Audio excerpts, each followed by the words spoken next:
banni du Festival de Cannes il y a 7 ans, quand la rumeur annonçait Mélancolia Palme d'or. Lars von Trier charrie depuis une réputation d'infréquentable que n'a pas adouci Nymphomaniac. Alors qu'il revient sur la croisette présentée The House That Jack Built hors compétition, chacun se demande s'il s'agit d'un retour en grâce ou de l'ultime pirouette d'un auteur en quête de damnation filmique. 5 femmes et un bourrin. Jack Matt Dillon est un tueur en série qui massacre essentiellement des femmes.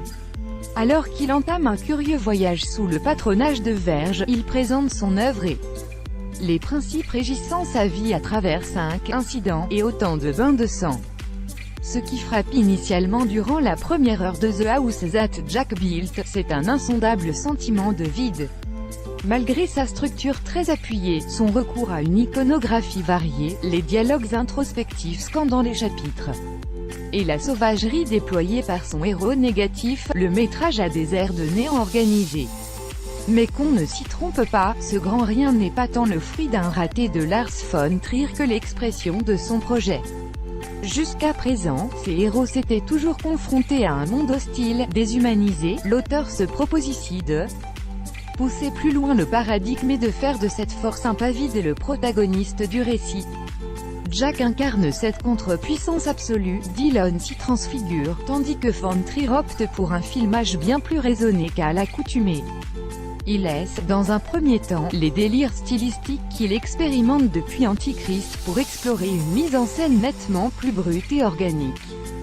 Ce vertigineux vide, c'est celui de l'âme sans forme et sans fond de Jack. Ce gouffre dépeuplé, que le metteur en scène nous permet de scruter avec une acuité inédite.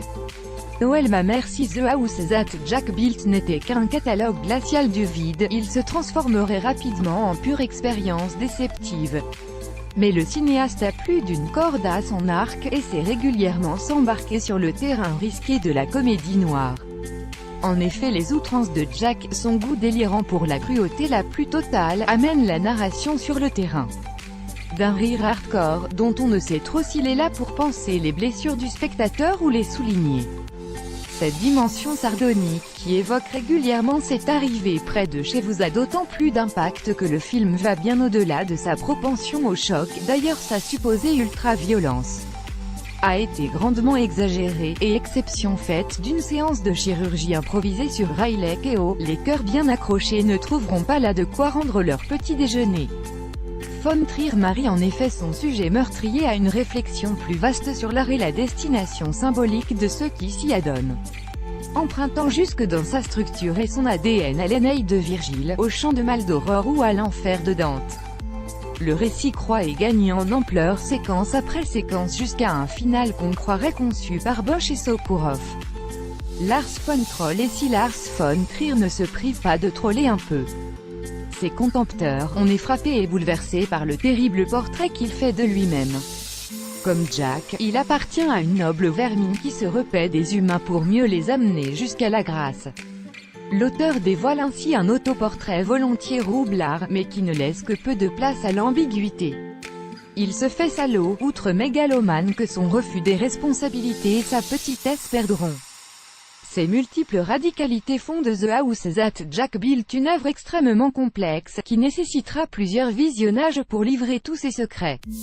Pour autant, ce climax bouché n'échappe pas à l'emphase qui menace depuis longtemps le réalisateur. Ainsi on regrettera qu'il retienne si longtemps les chevaux, quitte à paraître régulièrement timoré.